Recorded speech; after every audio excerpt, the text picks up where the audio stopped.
gravar.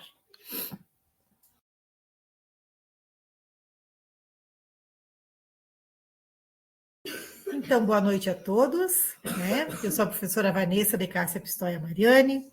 Hoje estou aqui para trazer explicações sobre a nossa disciplina, a disciplina na qual nós estamos cursando, que é a disciplina de Teorias do Desenvolvimento e da Aprendizagem. Essa é a nossa segunda aula ao vivo, né, que está sendo gravada e depois ela é disponibilizada no ambiente Moodle, porque a gente sabe que nem todos os alunos conseguem participar em tempo real. Então, ela fica à disposição de vocês para que vocês também assistam em outro momento e consigam, então, construir e consolidar um pouco mais os saberes trabalhados aqui. Vou compartilhar minha tela com vocês, onde, então, nós vamos conversar um pouco, né, sobre o que nós já estudamos na aula anterior, resgatando um pouco os conhecimentos, e depois nós vamos falar sobre as teorias de aprendizagem, e nós temos bastante teóricos e bastante teorias para a gente discutir, que são as teorias que estão disponíveis lá no nosso Moodle, aonde foi organizado para que vocês tivessem, então, um texto base e também vídeos, né, ou podcasts sobre os autores, então, que nós estamos estudando e sobre as teorias de aprendizagem que nós precisamos, então, enquanto pesquisadores da área da inovação e da educação matemática, compreender e se apropriar para que a gente, então, incorpore eles não só nas nossas pesquisas, mas também no nosso fazer cotidiano de docente de sala de aula. Vocês devem ouvir, né, de vez em quando uma campainha. Eu vou continuar aceitando os colegas que estão chegando, mas vou começar a aula porque nós temos bastante conteúdo para trabalhar hoje, bastante teoria, e nós não podemos ficar, né, atrasados aqui. Então, vou compartilhar minha tela. Um minutinho, chegou mais um. Agora sim. Compartilhar. Vamos lá, então. Hoje é a aula 2, deixa eu só ampliar aqui. A aula 2, a nossa disciplina de Teorias e Desenvolvimento da Aprendizagem. E na aula 1, né, vocês tiveram, então, uma introdução sobre as teorias da educação, né? Nós conversamos um pouco sobre o que era conhecimento matemático, a importância de trabalharmos e de conversarmos e de nos apropriarmos de conceitos importantes a serem desenvolvidos para os nossos alunos. Então, que o professor precisa ter um processo formativo bem forte, né, bem organizado, para que ele consiga fazer a transposição didática do conhecimento científico a ser trabalhado em sala de aula, do conhecimento matemático propriamente dito, né, com as necessidades que os nossos estudantes têm e também com o nível de aprendizagem, o contexto social, o contexto cultural em que eles estão inseridos. Toda essa contextualização, essa transposição didática, usando um próprio termo, né, transposição didática, capitaneado por Bachelard, né, é uma proposta, então, de adaptação, de contextualização do saber científico, do saber aqui, no caso, o saber científico é a matemática para o cotidiano escolar. E para que eles consigam, então, compreender, para que o aluno consiga compreender, a gente também conversou na aula passada que é bem importante que, além do professor saber entender esses contextos do processo de educação, de ensino, aprendizagem, é necessário que todo professor compreenda as teorias de aprendizagem que circundam dentro dos processos educacionais. Ah, mas, prof, como é que antigamente a gente não estudava as teorias? Os nossos professores talvez não tenham estudado as teorias e a gente aprendeu. Nós aprendemos.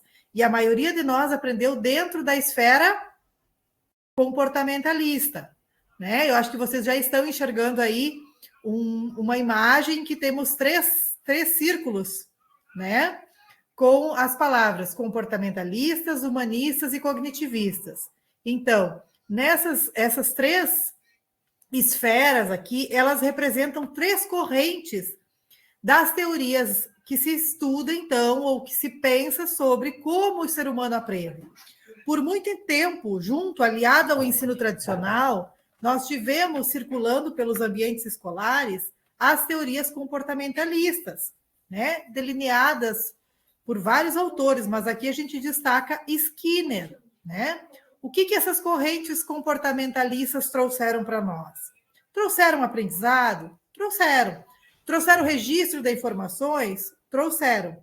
Porém, a gente teve a evolução delas com outros autores, outros psicólogos, outros teóricos da educação e do processo de ensino-aprendizagem, né, como os humanistas e os cognitivistas, que passaram, então, a ver outras possibilidades de aprendizagem humana, a estudar de outra forma, partindo de outros pressupostos, como as pessoas aprendem ou deveriam aprender.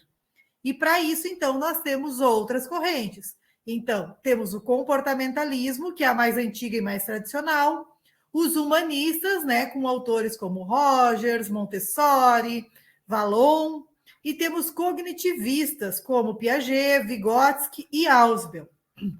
Nesse slide, por exemplo, já faço um adendo, Vygotsky está escrito com I, né, e não com Y. Existem diferentes formas da gente utilizar, né, usar a nomenclatura, o nome Vygotsky. Então, em algumas obras vocês vão achar com I e outras com 2 Y, certo? Bom, então, fazendo um resumão do que a gente falou um pouco na aula passada e que vai introduzir as perspectivas dessa nossa aula de hoje.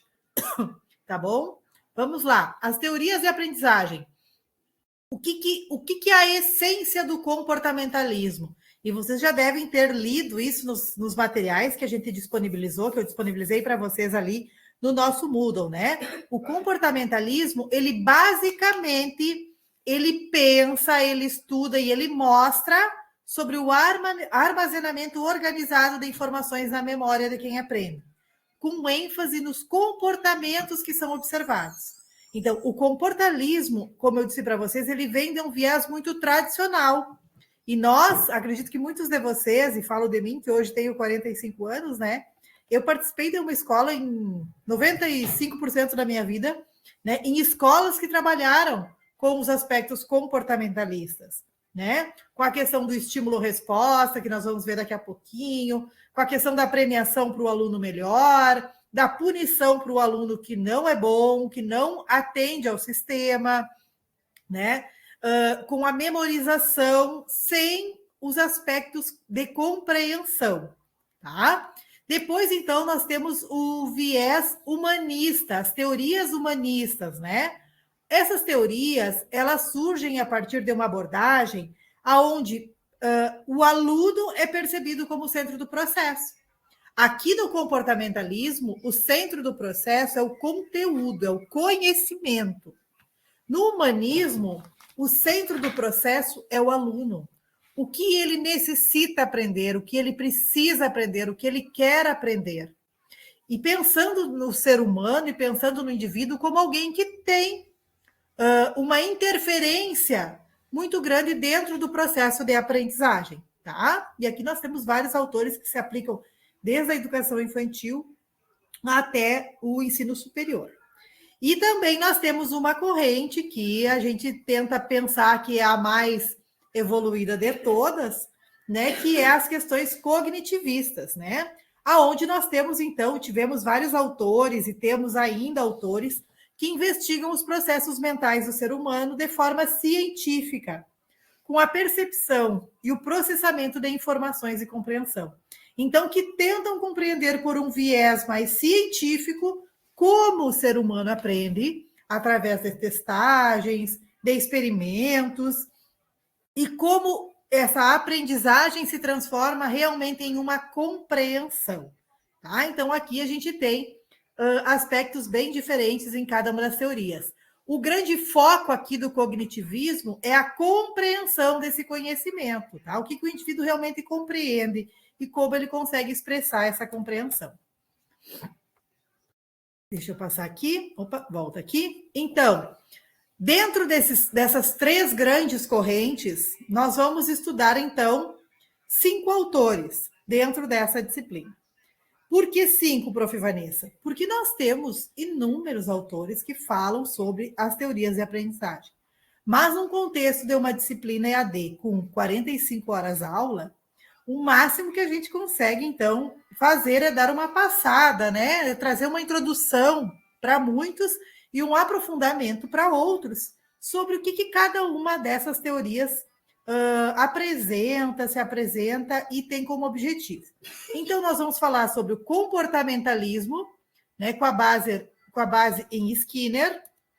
Nós vamos falar sobre a aprendizagem centrada no aluno, com a base em Rogers, em epistemologia genética, baseado em Piaget, que tem uma influência muito grande no campo da matemática, o socio-interacionismo, baseado em Vygotsky, que também tem uma influência muito grande na compreensão da matemática, e a aprendizagem significativa para Ausubel. Um minutinho que eu vou receber um colega aqui na sala. Aqui.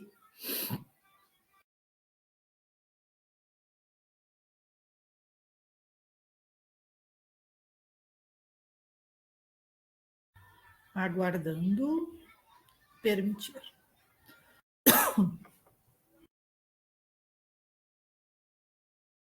Vamos lá, então. Seguimos na apresentação. Sobre o vídeo que vocês estão dizendo que está aparecendo no modo privado, eu vou buscar depois a organização dele novamente, tá bom, pessoal? Vou disponibilizar.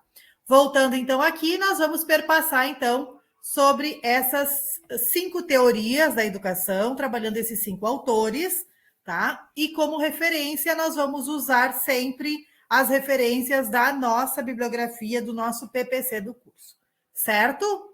Vou minimizar essa apresentação e nós vamos iniciar, então, pelo comportamentalismo de Skinner. Deixa eu ampliar aqui a minha tela.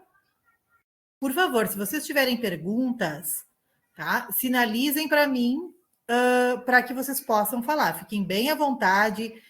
Eu gosto de aulas bem dialógicas. Aqui hoje nós temos poucos estudantes, né, participando em tempo síncrono, né? Deixa eu ver aqui até quantos são, 4 ou 5? 4, eu acho. 5, tá? Então, fiquem bem à vontade de participar. Essa aula é um momento realmente de conversarmos, trocarmos ideias, entendermos, perguntarmos, tá? É um momento da gente se apropriar dos assuntos. Fiquem bem à vontade para conversar comigo. Eu gosto de aulas assim, tá bom? Vamos, então, para a tela. Vamos falar, então, sobre a primeira teoria, que é o comportamentalismo na educação.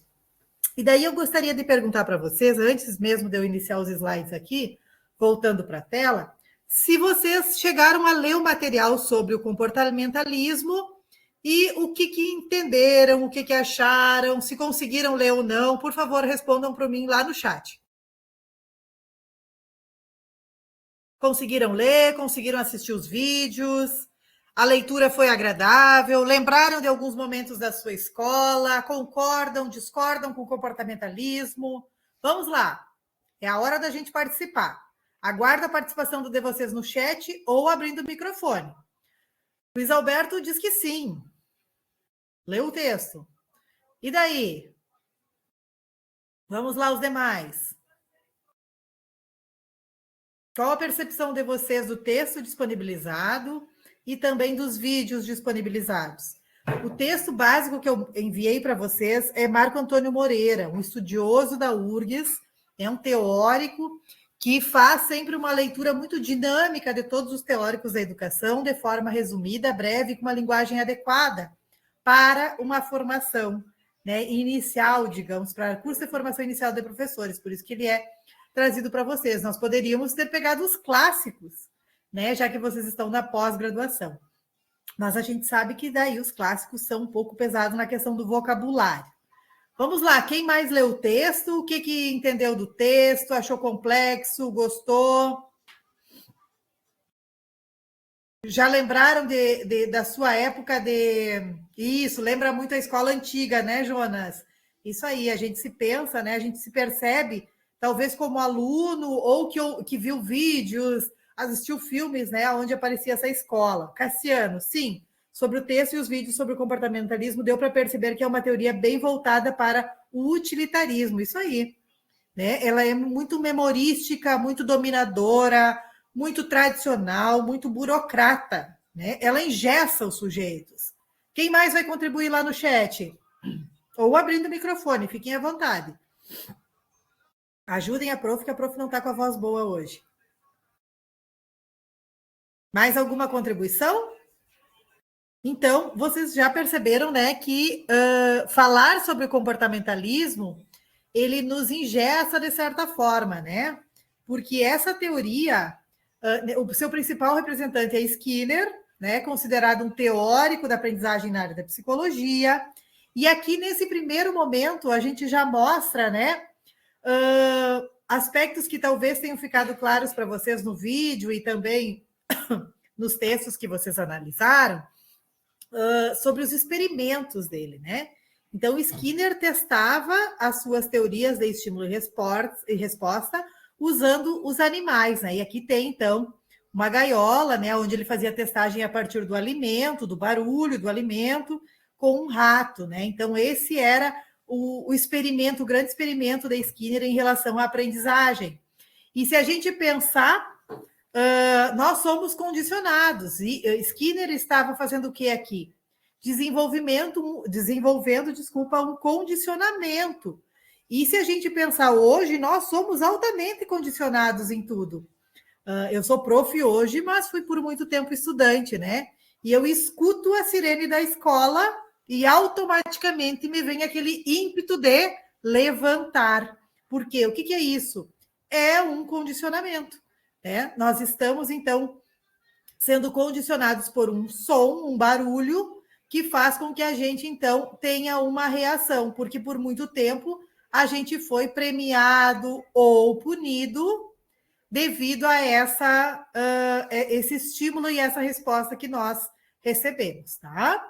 Vamos seguir aqui. Deixa eu voltar aqui, recebi o Renato agora e seguimos aqui, então. O que é o sujeito, então, para Skinner, né? É muito da ideia daquela visão da escola tradicional, né? Na sua visão, então, a respeito do sujeito, era a mesma de John Locke, né? Uma tábula rasa, que gradualmente seria preenchida com informações do meio. Então, para Skinner, a gente chega para o ambiente escolar para receber conhecimento, né? A gente não traz nenhum conhecimento da nossa vida familiar, da nossa infância, das nossas interações até mesmo dentro do corpo da nossa mãe, né? A aprendizagem para Skinner, então, ocorria através de estímulos do meio. Dessa forma, todo o comportamento humano era condicionado. Skinner diagnosticou 2 tipos de comportamentos humanos, o respondente e o operante. O que é esse condicionamento respondente? É aquele reflexo natural que nós temos, né? Voltados, então, a questões ambientais, ao frio, ao calor, às lágrimas da cebola, né? Aquela resposta que o nosso organismo dá diretamente, sem que haja nenhum tipo de raciocínio. E já o condicionamento operante são comportamentos realizados de forma desejada, planejada, que afetam o mundo e as pessoas. Esse condicionamento operante é fruto do processo de modelar o sujeito. Então, a educação, para Skinner, ela age dentro desse processo de condicionamento operante dos sujeitos. É fruto de um processo de modelar e manter por suas consequências um comportamento particular. O comportamento operante foi descoberto por Skinner, que começou trabalhando com animais em laboratório, no seu clássico experimento do rato ou um pombo, aonde foram colocados em uma caixa experimental. E a gente tem vários exemplos desse condicionamento operante hoje ainda sendo trabalhado com animais e com escola, né? E com escola. E daí a gente pensa assim: como nós educamos nossos cachorros? Como nós educamos nossos gatos? Não é só chacoalhar a ração que eles vão correndo? Não é só dar o sinal que a gente vai correndo para a escola? Né? Então, nós continuamos a perpetuar em muitos das nossas ações esse condicionamento operante. Porém, Skinner não fala só no condicionamento operante para comer, para sentar, né, para se vestir, para se portar. Para ele, esse condicionamento operante, esse estímulo e essa resposta são influenciáveis e são importantes para o processo de aquisição do conhecimento, através do reforço positivo ou negativo. O que é esse reforço positivo? Que também a gente usa muito com os animais, né?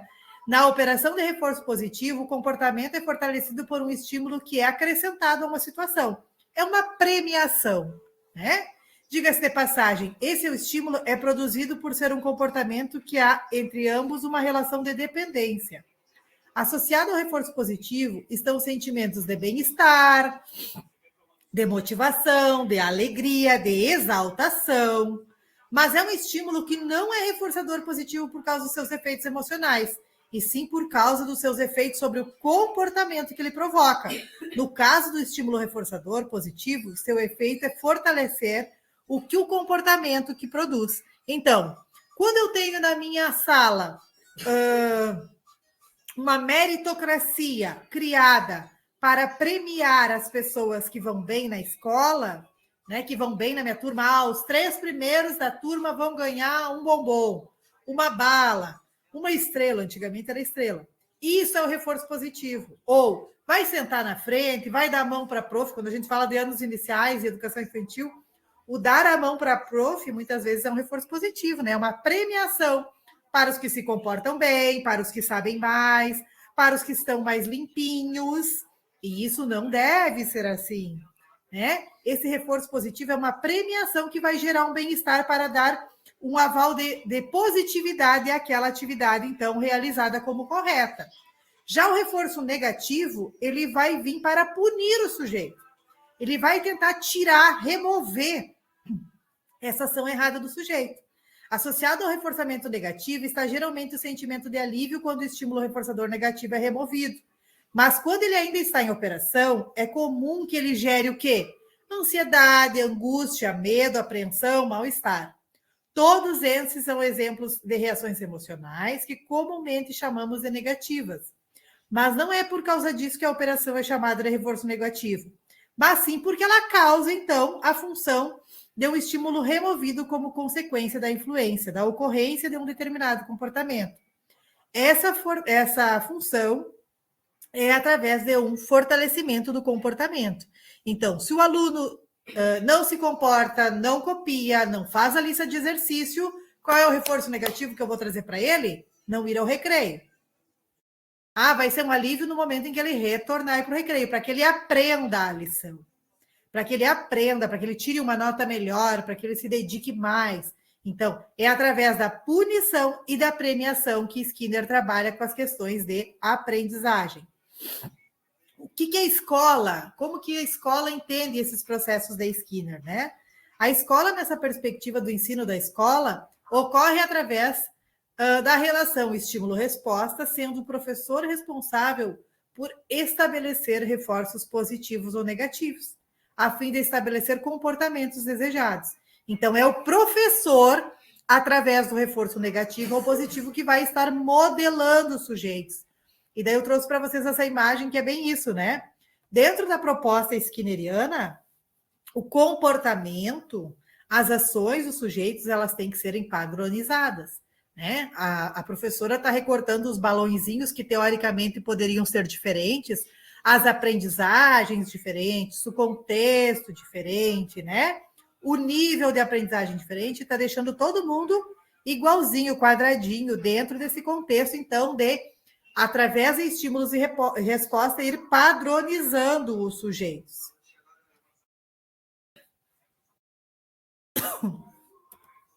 A aplicação da abordagem skinneriana na escola. O conhecimento é trabalhado em pesquisas, em pequenas etapas. Então, o que Skinner deixa digamos, de aprendizagens ou de memórias para a própria escola, né? Aqui está a máquina de escrever de Skinner, né? Se vocês tiverem curiosidade, procurem, vocês que são da matemática, vão entender bem como ela funciona, né? Como é que Skinner trabalhava, então?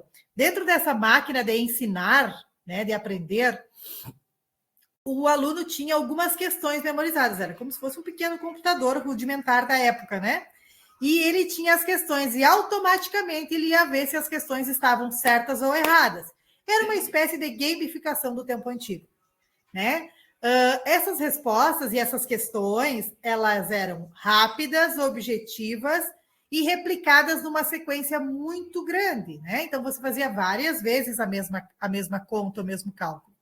E essa é uma das ideias, então, que Skinner usava para dizer sobre a aprendizagem, que a gente, para aprender, né, a gente tem que aprender em pequenas etapas, pequenos blocos de conteúdos, de informação, o conteúdo tem que ser apresentado e treinado em pequenas etapas, e que as respostas têm que serem, então, reforçadas com a probabilidade de diminuir os erros. Por isso que a máquina, então, fazia com que as crianças evoluíssem se elas acertassem e ficavam retidos se eles errassem. Então, eu faço uma analogia muito séria da máquina, essa de ensinar e de aprender, como a gamificação que nós temos hoje, né? Então, quando surgiu a pandemia ali, parece que a gente tinha uma baita inovação tecnológica, pensando que nós estávamos trazendo gamificação para os alunos através da internet, e daí nós disponibilizávamos uma série de atividades ali em sequência, recortadinhas, fora de um contexto de compreensão maior, e nós estávamos treinando sujeitos. Mudava de fase, evoluía, ganhava prêmio, ganhava pontinhos, aqueles que passavam da etapa. Os demais ficavam retidos até acertar. Isso é um treinamento desenvolvido pela teoria skinneriana.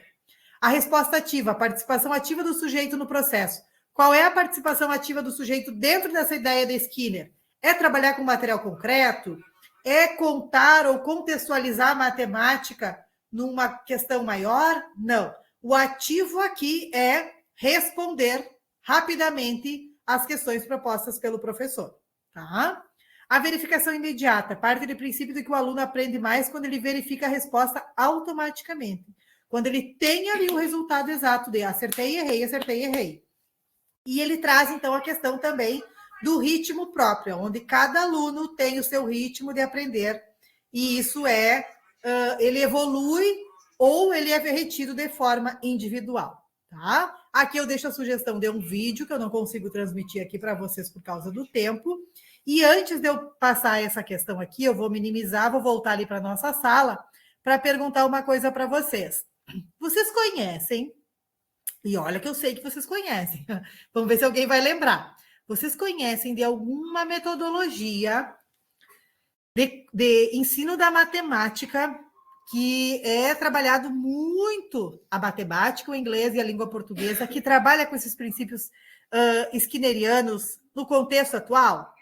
Do tipo, esses cursos que existem para o desenvolvimento do raciocínio lógico, matemático, lógico da linguagem e também da língua inglesa, que trabalha com esse princípio de aprendizagem individual, respeitar o ritmo do aluno e cada aluno tem o seu ritmo, respostas rápidas e treinamento através de blocos de atividades. Alguém se arrisca a responder para mim?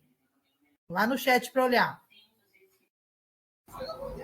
Kumon! Aí, Cassiano. Vamos lá, Luiz Alberto quer falar, Luiz Alberto? Era isso mesmo. É isso aí. E falo, deixa eu só encher meu chimarrão aqui. E falo isso porque tive um dos meus filhos que trabalhou, que aprendeu, sistematizou o conhecimento matemático no Kumon. Vá, prof. Vanessa, dentro da teoria de Skinner. Mas é isso que eu tenho para dizer para vocês. Nós temos formas, e isso eu quero que vocês entendam aqui enquanto teorias de aprendizagem, tá? Nós temos, enquanto ser humano, formas diferentes de aprender. E quando a gente estuda as teorias de aprendizagem, a gente tem que entender que não existe teoria totalmente errada e teoria totalmente certa. Depende da adaptação que nós, indivíduos, temos a ela e das limitações que nós temos a ela. Né? Então, o Kumon, ela sistematiza alguns conhecimentos para algumas pessoas e para outros ela traz uma exaustão imensa. Né? Então, nós precisamos entender isso, né? O Khan Academy também é assim, né? Também trabalha com essa gamificação rápida de estímulo-resposta, né? Isso aí. Luiz Alberto, pode falar. Boa noite a todos. Eu só queria fazer uma observação, professora Vanessa, né?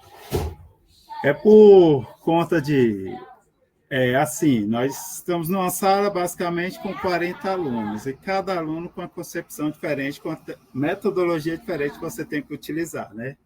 Por exemplo, eu tenho estudantes que gostam de gamificação, já tem outros que não, gostam daquela aula tradicional.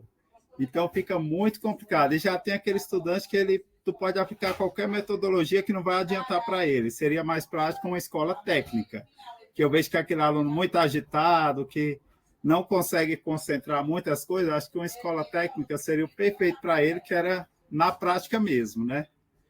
Então, é muito complicado a gente falar sobre essas metodologias, até porque eu acho que os nossos doutrinadores são muito antigos, precisamos inovar essas coisas tantos, né? Então, eu acho bem complicado trabalhar isso para o professor, porque, ultimamente, o professor tem que fazer 10 planos de aula para uma aula só. Então, fica muito puxado, muito cansativo, desgasta o professor. Além da frustração, né? Que ele se dedica tanto e tem hora que não vai agregar em nada. Perfeita a tua colocação, Luiz Alberto, porque nós temos que entender que os alunos são diferentes, né? Eles estão em níveis cognitivos diferentes, assim como nós também estivemos, quando estudávamos, em níveis cognitivos diferentes. E naquele momento, eu acredito que, não sei a tua idade, mas falo da minha experiência como aluna, nunca foi flexibilizado nada de diferenças dentro da escola, né? E isso fez com que alguns de nós evoluíssem e muitos de nós caíssem fora do sistema. Para que existem as teorias hoje? Para a gente realmente entender isso. Nós somos diferentes, nós aprendemos diferentes e nós precisamos de metodologias diferentes. É difícil para o professor, é muito difícil. Concordo contigo. E não sou uma professora, e gosto de deixar bem claro quando eu dou aula para as licenciaturas, não sou uma professora que não pisei no chão da escola, tá? Pisei no chão da escola, sim. Fui 7 anos alfabetizadora, né? Trabalhando muito com as questões de alfabetização matemática e da linguagem. E depois trabalhei no ensino médio integrado, com alunos lá na filosofia, trabalhei na educação básica com psicologia da educação, então já tenho, né, um chãozinho da escola por aí dentro da minha vivência. Não sou uma prof, digamos que teórica, mas sou uma professora que entendo que para que eu consiga entender o meu aluno, e eu preciso, essa é a minha obrigação como professora, entender meu aluno, entender como ele aprende, o que eu posso trazer de melhor para que ele aprenda, qual a metodologia que eu vou usar para fazer com que ele aprenda, né? Eu preciso entender um pouco dessas teorias, porque como eu falei para vocês, a gente critica tanto o cognitivismo, mas o meu filho, ele sistematizou o conhecimento matemático através do comportamentalismo, através do método Kumon. O outro filho não precisou disso. Por quê? E é uma prova viva, que a gente aprende de forma diferente. E que a gente tem que entender que esses sujeitos são diferentes. Ah, é uma carga pesada para o professor? É uma carga pesada, mas nós escolhemos isso. Né? O que nós temos que... Pode falar. Que eu falo que essa questão do método da teoria do Skinner, que utilizamos e somos obrigados a utilizar. Porque quem nunca, né? Quem nunca? Vou te dar uma caixa de bombom. Principalmente quando vai o regente de estágio, né? Quem gabaritar a minha prova vai ganhar uma cesta de chocolate. Querendo ou não, utilizamos. E quando era conosco, e até hoje num curso de formação, quando a gente participa, a gente gosta de ganhar um prêmio, né? Gosta de ser exaltado, né? É isso aí. Mas é importante a gente entender esses processos e entender principalmente o que ganha, tá bem. O reforço positivo tá bem. Mas e quem sofre o reforço negativo sempre? Por que o aluno não aprende? Será que é só porque ele não quer? Ou tem outras coisas no meio de tudo isso? Então é bom a gente entender esse processo, tá? Mas muito obrigada pela participação, é isso mesmo, quero que vocês participem, tá? Desculpa a minha tosse, pessoal, aqui no Rio Grande do Sul, e não sei quantos são do Rio Grande do Sul aqui, tá bem frio e uma onda bem grande de gripe por aqui. Vamos lá aqui, só para mim finalizar, Skinner, eu deixo um desafio aqui, né? Uma pergunta. Como será que ocorre o desenvolvimento da criatividade, da originalidade, da diversidade dentro desse processo de padronização de conceitos, de comportamentos? né, de aprendizagens. Não era uma perspectiva de Skinner, porque naquele momento ele não estava preocupado com isso, mas isso não quer dizer que de um todo a teoria dele esteja equivocada, né? Como nós falamos aqui, tem aspectos positivos e aspectos que não são tão positivos. Vamos agora conversar um pouquinho sobre a questão do humanismo na educação, e daí a gente sai da água para o vinho, né? Vamos falar então de um teórico que se chama Carl Rogers, né? Que traz uma proposta bem diferente do comportamentalismo para a gente conversar, né? Ele parte, então, do pressuposto, né, que vem de muitos humanistas, é um grupo muito forte de humanistas que trabalha dentro desse processo sobre a pedagogia não diretiva, né? Sobre a arte de ensinar e aprender de forma não diretiva. Bem diferente da proposta skinneriana, né? Com a premissa basicamente fenomenológica, trazendo experiências das pessoas, os seus valores e os seus sentimentos, né? Rogers, então, tem a concepção que o homem, como ele é intrinsecamente bom e orientado para o crescimento, sobre condições favoráveis, não ameaçadoras, ele poderá se desenvolver as suas potencialidades ao máximo. Então, aqui a gente ele já, com essa pequena frase, ele já se contrapõe, né, à própria ideia que o nosso autor anterior trazia, né? Então, não ameaçadora. Então, para Rogers, a educação não pode ser punitiva. Ela tem que ser leve, ela tem que trazer ao aluno o direito de entender, aprender e vivenciar o seu processo. Segundo Rogers, a autorrealização, o crescimento pessoal, a liberdade para escolher situações são características do sujeito enquanto pessoa. Para ele, a aprendizagem ela precisa ser significativa. Ele defende a ideia de mudança no comportamento através dessa aprendizagem significativa, através da sua experiência num consultório como terapeuta, também psicólogo, né? Ele mostra um aprendizado centrado no cliente e perene provoca a sua transformação interna como homem.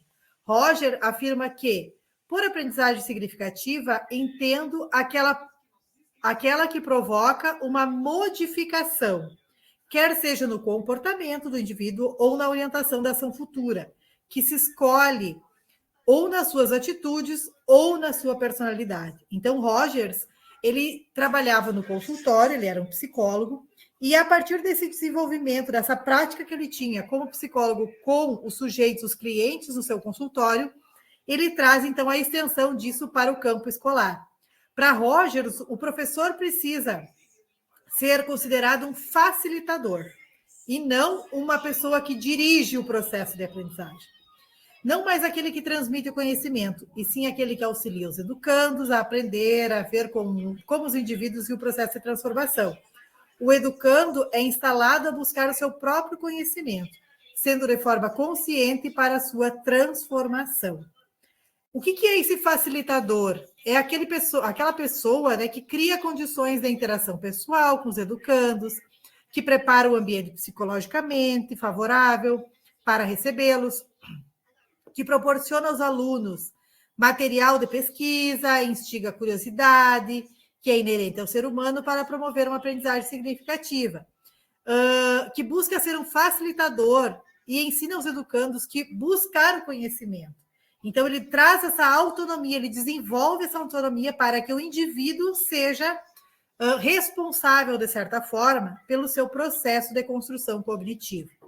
É, portanto, fundamental que um facilitador confie no ser humano, em suas potencialidades, capacidades de escolha, no caminho traçado para a sua própria aprendizagem.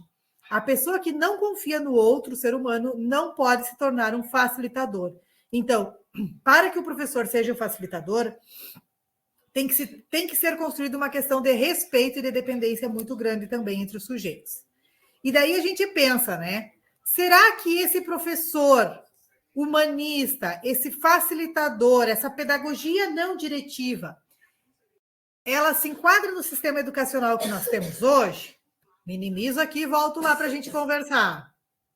Será que a gente consegue vivenciar e consegue ter um sistema educacional com professor facilitador dentro do modelo que nós temos hoje?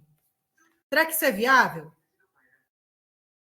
Em que nível de educação será que a gente consegue fazer isso? Que etapa da educação básica ou do ensino superior a gente consegue fazer isso? Essa autonomia ser desenvolvida para os sujeitos. Será que o aluno tem condições, tem maturidade, tem conhecimento suficiente para autogerenciar o seu processo educacional? Será que a gente estuda tanto como professor para ser meramente um facilitador? Me ajudem. Quero ouvi-los. Dentro do que a gente ensinado, assim, condicionado desde da pré-escola ali, a ser guiado pela mão, pelo professor, é difícil ter essa autonomia, assim.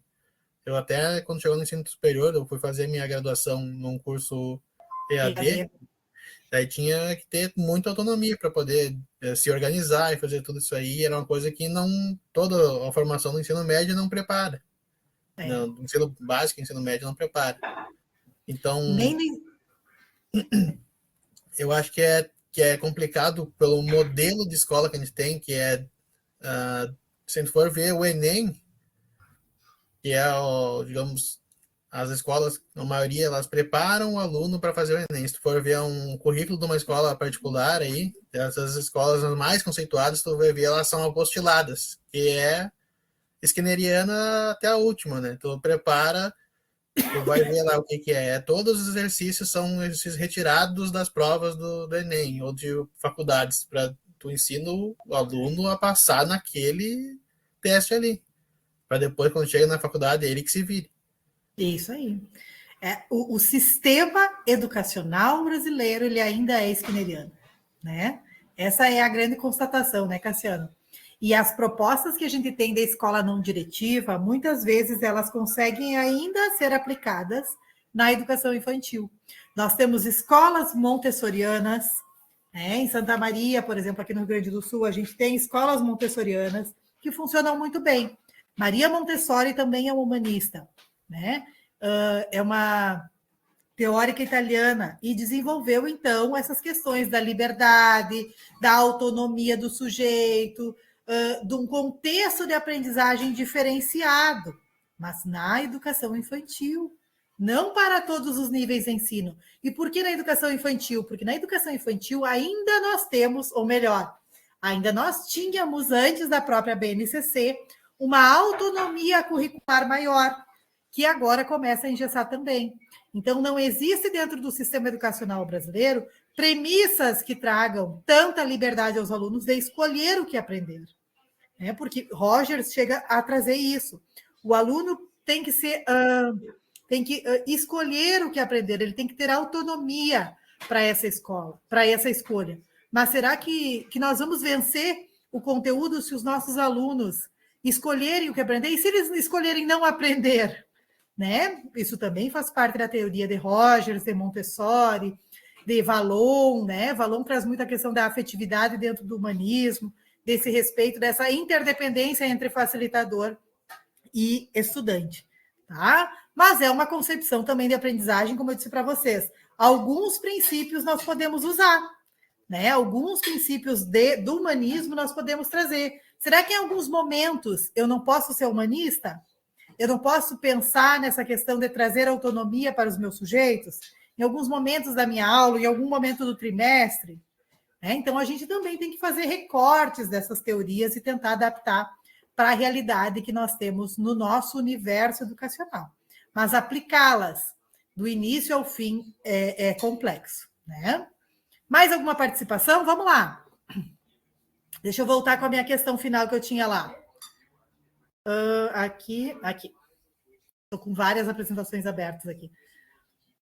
Só tem dentro daqueles vídeos, alguns outros vídeos que apareceu também no vídeo ali sobre eu achei interessante um que tinha uma fala do próprio Rogers, ele falando ali sobre que dentro das avaliações lá teve um caso assim ele foi perguntado como que seria aplicar isso em sala de aula, ele dizendo que um professor lá, que era aluno deles, que fez as aplicações dentro da sua disciplina.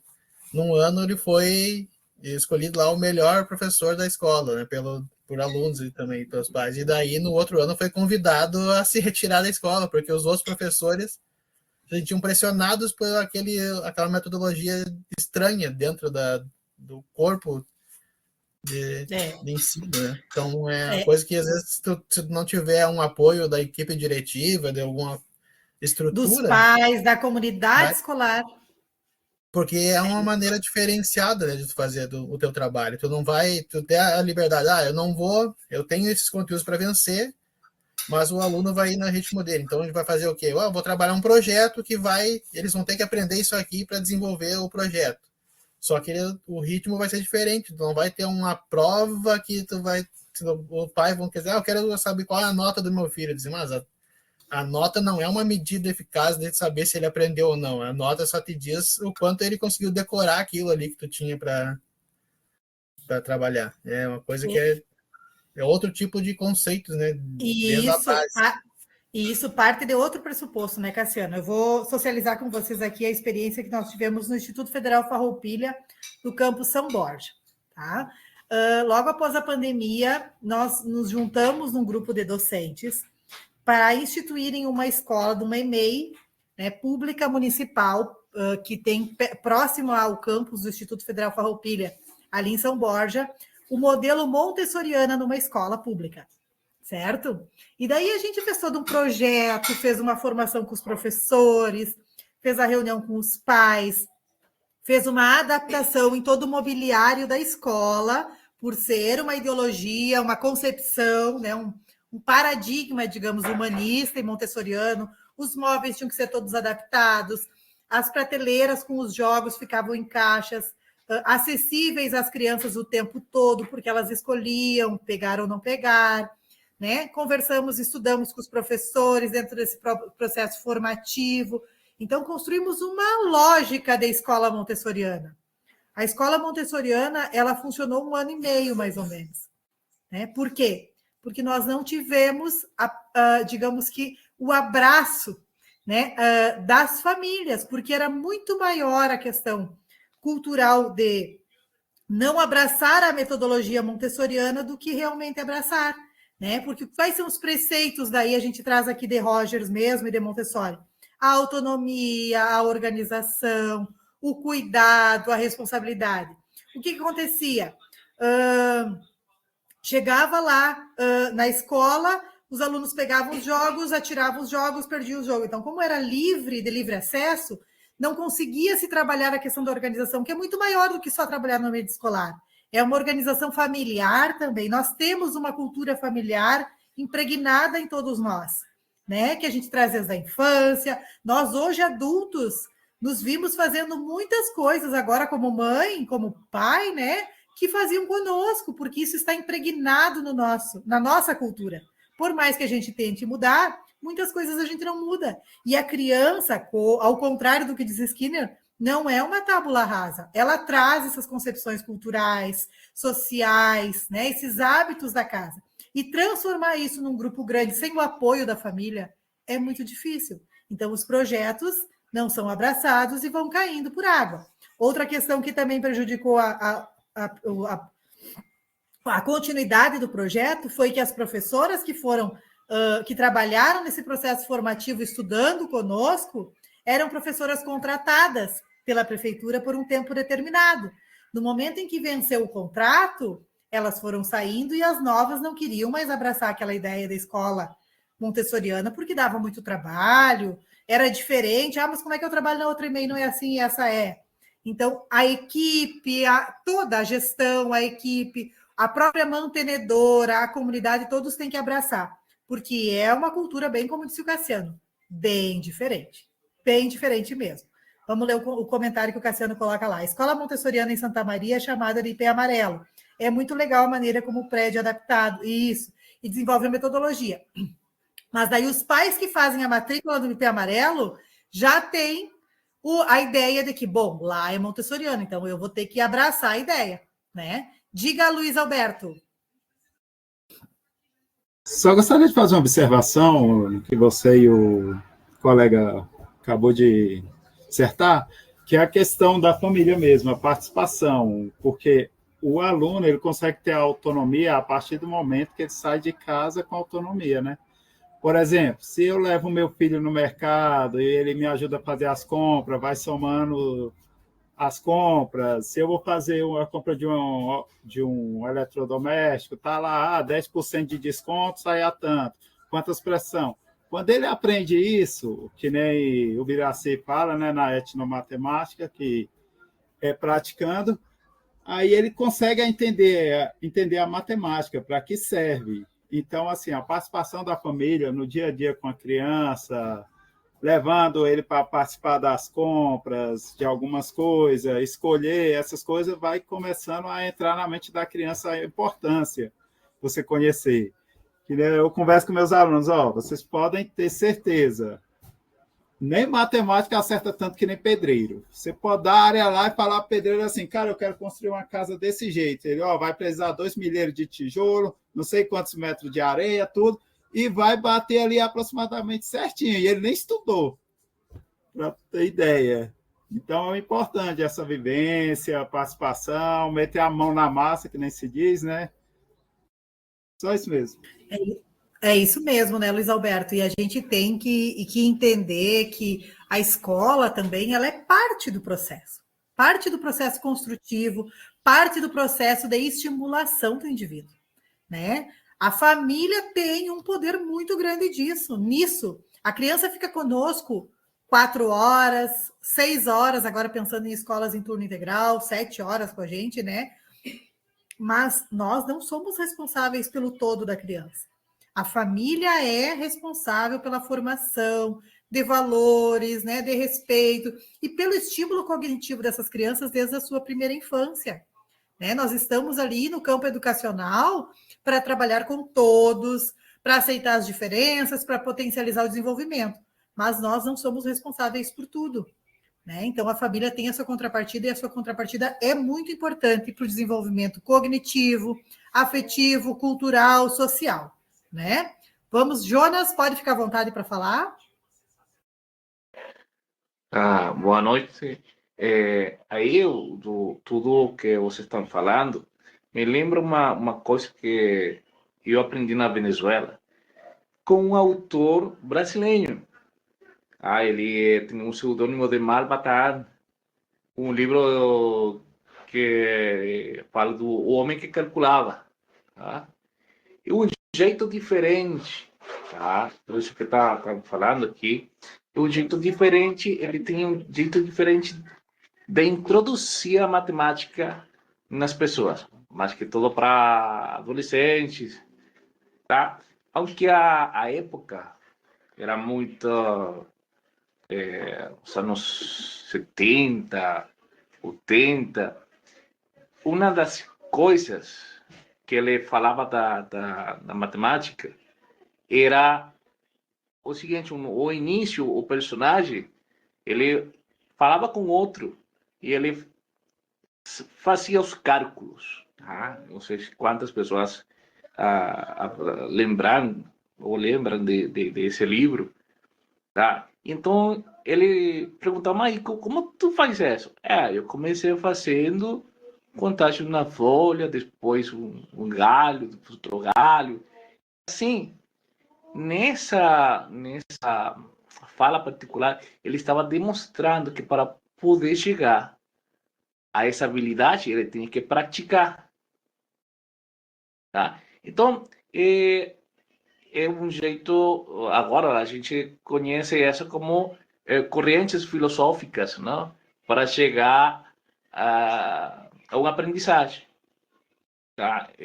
O que eles quiseram falar no momento, ou demonstrar no momento, foi de que tem diferentes jeitos, tá? de chegar ou de ensinar a matemática, o diferente propósito. Eu gosto muito de fazer as semelhanças, não? E aqui no Brasil ainda não tinha oportunidade de dar aulas, mas estou aprendendo com vocês, não? Escutando, tomando nota.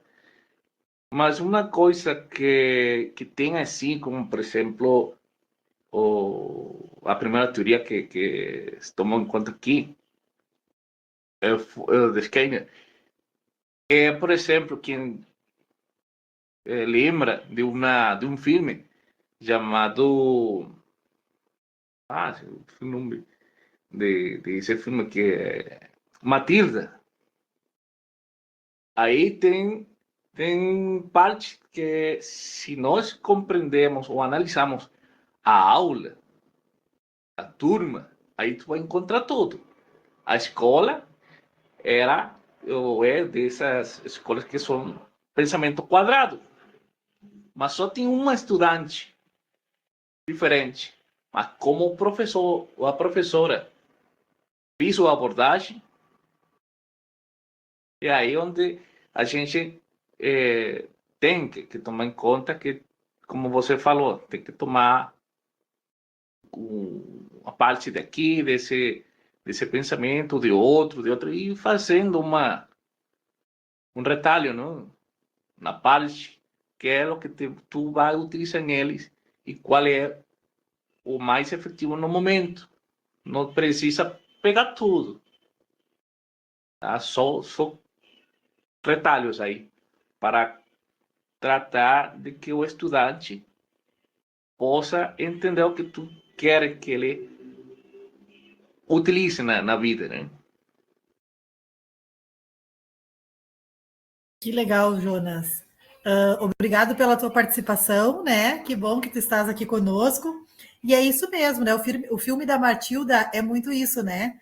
A professora viu que ela tinha um potencial totalmente diferente da turma e ela conseguiu.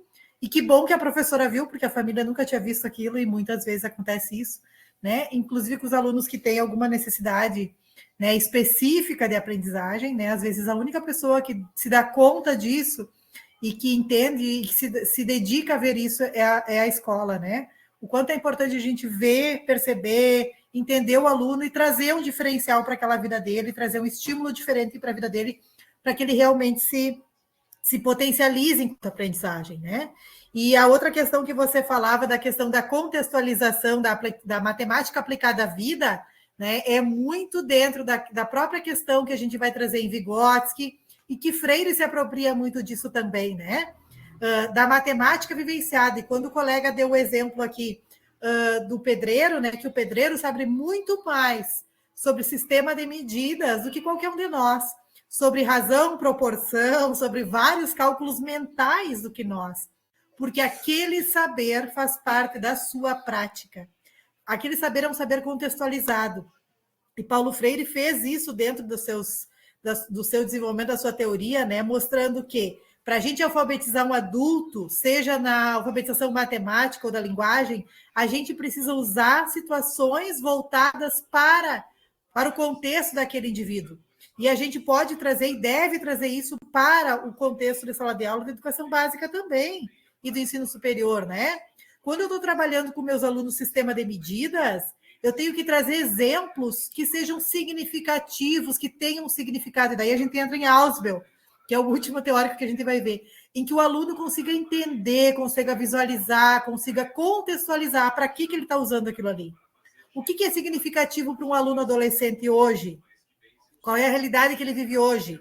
É a mesma realidade que nós, na nossa geração, vivíamos na adolescência? Quais são os exemplos de contextualização que eu preciso trazer? Como é que eu vou transpor esse conhecimento matemático bruto para uma questão reflexiva, problematizadora, contextualizada no contexto deles? Esse esforço é meu, docente. Por isso que eu não preciso ser, e eu não vou ser, não devo ser, jamais, digam que eu disse isso, né? Um youtuber, jamais. Nós somos professores, nós temos saber científico. Mas nós temos que entender como aquele aluno pensa. Quais são as referências daquele aluno, daqueles alunos? Qual é o contexto que a nossa geração, lá do 6º ano, vive, do 3º ano do médio vive, né? O que são exemplos significativos para ele? Para que a gente aproxime a matemática desses exemplos. Se os meus alunos do 7º ano são fissurados em jogos, né? Jogos do Xbox e outros, né? Do PS4, eu preciso trazer exemplos com esses jogos, eu vou precisar me aproximar disso, entender isso, né? Me fortalecer com isso para que eu consiga trazer exemplos para eles. Porque se eu der exemplos para eles sobre obras, sobre quantificar tijolos, talvez eles nunca tenham visto na vida um tijolo, até porque hoje tudo é bloco já. E tem outra dimensão, tem outra estrutura. Então, eu preciso aproximar minha matemática da vida deles. Isso é básico. E isso nós vamos... Essa constatação, né, que foi trazida agora por alguns colegas, vocês vão ver muito forte quando a gente chegar na última teoria de aprendizagem. Né? Por enquanto, nós estamos falando das mais antigas, das mais abstratas, das mais tradicionais, né? E daí a gente tem aqui já um contraponto bem grande, né? Porque nós partimos de uma premissa de Skinner, do comportamentalismo totalmente diretiva, direcionada pelo professor, condicionada por um reforço positivo e negativo, e vamos para outro extremo, que é o humanismo, né? Que traz uma liberdade, uma autonomia bem diferente. São dois extremos. A gente teria que agir, que trabalhar e que pensar em um meio termo, onde as nossas propostas educacionais não limitem tanto, né? Não deixe todo mundo quadradinho, mas que também não deixe todo mundo solto, fazer o que quer. Porque nós temos uma proposta curricular a seguir. Nós temos uma ementa, né?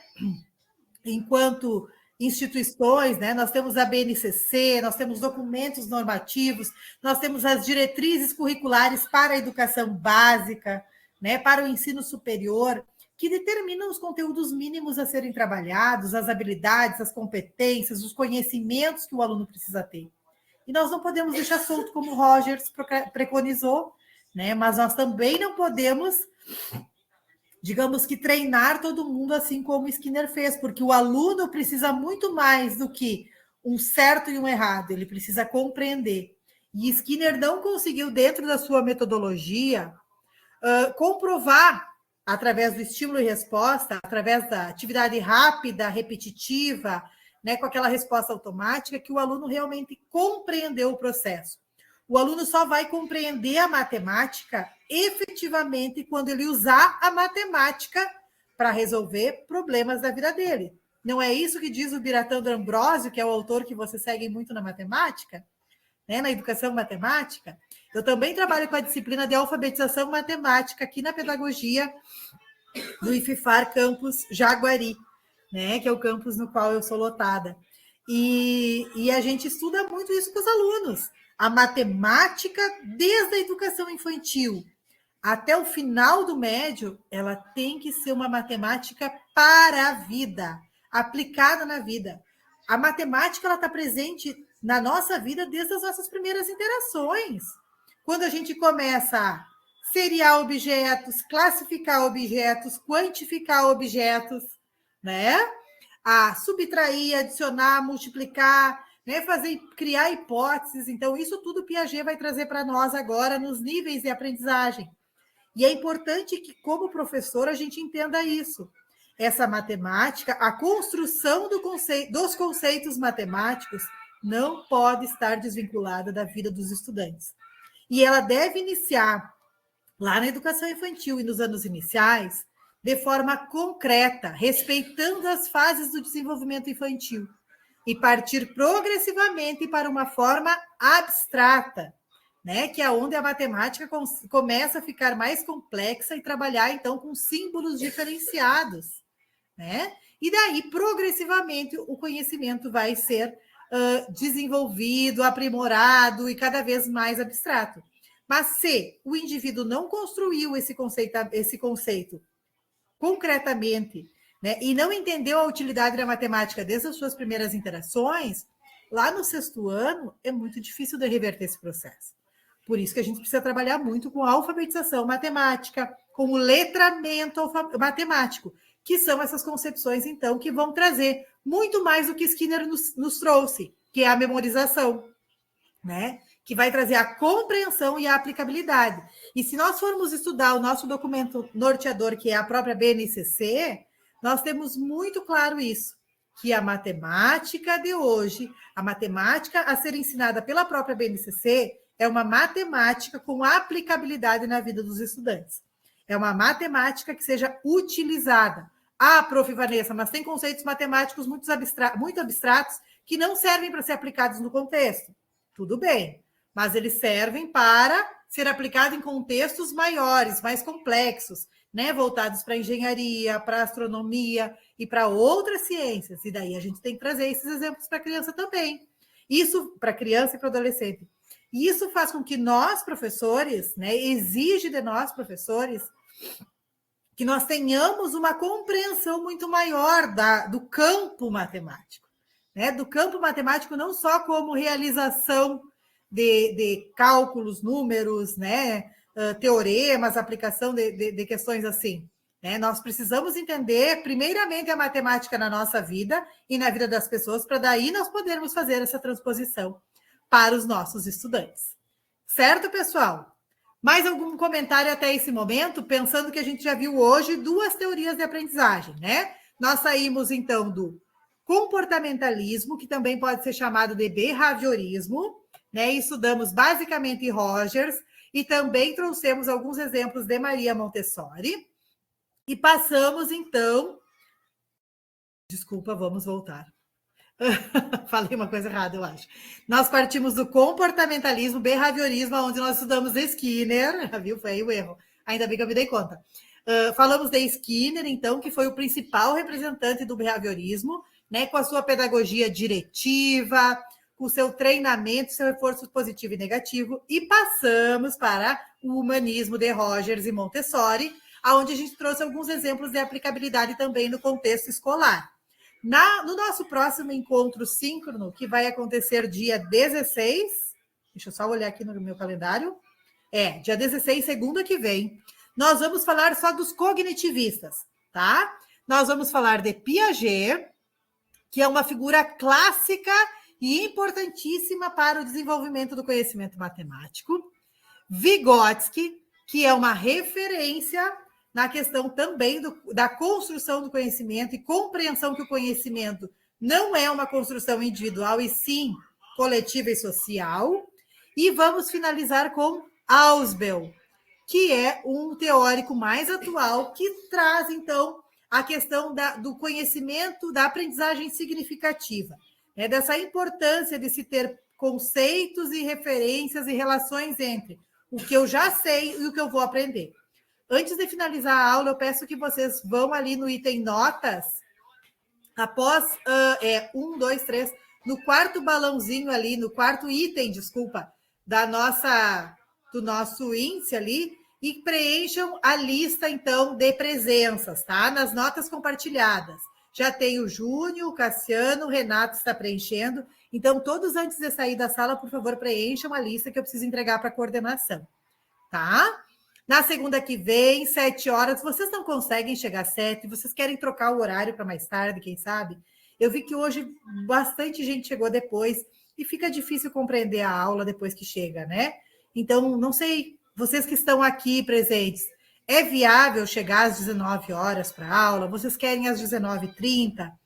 Né? Falem do contexto de vocês que eu tento adaptar aqui com a minha realidade enquanto docente. Podem falar, podem sugerir no chat ou abrir o microfone. Né? Eu sei que lá a gente tem uma estrutura já marcada, mas eu posso flexibilizar um pouquinho para mais tarde, quem sabe, para que a gente não tenha, né, essa interrupção toda hora de estar indo ali abrir a sala para vocês, até porque vocês têm que ter a minha autorização para entrar, e acaba quebrando um pouco a questão também das explicações. Tá? O que vocês sugerem? Que a gente inicie o próximo encontro, que é o último, às 19h, ou que a gente inicie ele às 19h30. Vou esperar vocês preencherem a frequência e me avisar.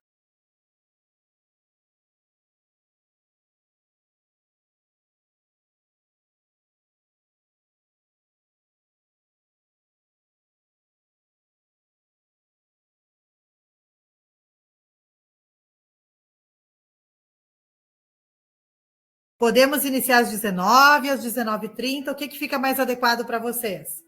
Já está lá na minha chamada, Júnior, Cassiano, Renato, Luiz Alberto, Cláudia, Danilza e Jonas.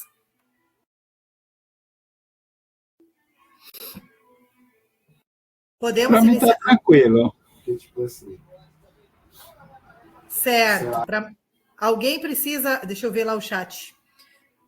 Para mim, pode ser às 19 ou 19h30. Para mim também, 19h30 até eu consigo, até às 9, daí, né? A gente vai um pouquinho mais. Vocês que sabem. Os demais, tranquilo? Para mim, seria mais viável às 19h30. Então, vamos iniciar às 19h30, o Renato também. Então, vamos iniciar a próxima aula. Eu já vou mexer lá no Moodle, tá? 19h30 a próxima aula. Eu vou organizar novamente, então. O pessoal que tentou assistir o vídeo da aula passada disse que aparece que é privado. Eu vou para o YouTube para mim tentar modificar, então, essa... Deve ser a configuração, tá? Eu vou modificar e já vou postar o vídeo da nossa aula de hoje também, disponibilizá-la para vocês. Certo? Alguma dúvida, alguma sugestão? Esses slides aqui depois vão todos lá para o Moodle também, para ficar para vocês como referência, certo?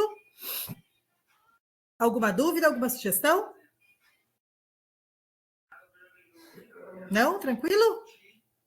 Eu gostei, foi uma aula bem massa. Que bom, que bom. Legal estudar essas concepções.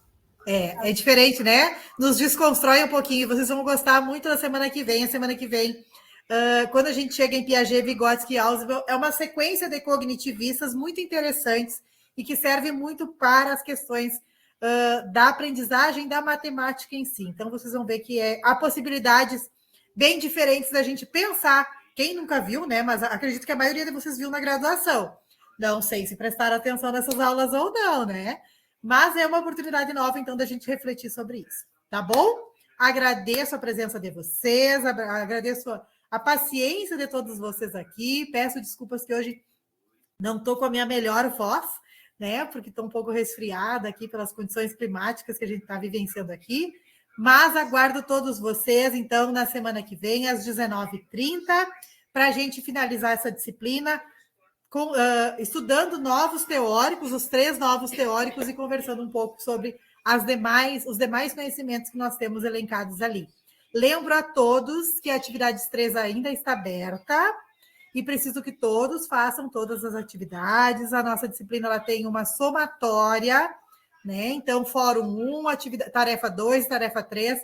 Antes da aula eu entrei, tinha apenas 29 alunos que responderam dos 150 matriculados, que responderam a nossa atividade 3. Não esqueçam, tá, de fazer todas as atividades, porque elas são importantes, então, para essa avaliação, né, mais somatória que o próprio curso nos exige, o próprio sistema nos exige, tá? Diga, Danilza. Professora, só para saber com relação à questão dos prazos, que vai ser prorrogado, porque lá no sistema não diz que vai ser prorrogado as atividades avaliativas. Olha, a atividade 1 foi prorrogada a pedido da coordenação do curso, porque nós tivemos alunos que ingressaram depois, né? Então, eu prorroguei para finalizar, ela finalizou dia 5, junto com a unidade 2. Em princípio, a 3 não será prorrogada, até porque nós estamos no final do semestre.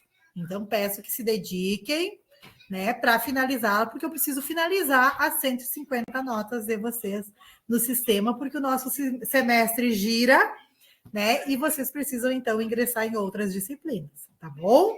Mas qualquer dificuldade que vocês tenham, por favor, me chamem lá no nosso sistema lá de mensagens do próprio Moodle, tá? Sinalizem, olha, eu sou Cláudia, aluna da disciplina tal. É importante que vocês coloquem o nome da disciplina, porque a prof. Vanessa dá aula para várias disciplinas à distância. Então, às vezes, vocês colocam, o fórum vai ficar aberto, eu fico pensando, quem é o fórum, qual é a disciplina, tá? Então, se identifiquem e coloquem a dificuldade de vocês. Ou no nosso fórum de dúvidas também, que a gente vai conversando e tentando flexibilizar o que a gente pode. Nem tudo a gente pode flexibilizar, tá? Porque nós temos também os prazos do semestre para cumprir. Certo, Danilza? Compreendido? Certo? É pena que participou pouco, né, Cláudia? Mas no próximo dia, então, vamos iniciar um pouquinho mais tarde para que vocês consigam participar mais. Certo? Um abraço para todos vocês, uma ótima semana e até segunda-feira que vem. Certo? Um abraço.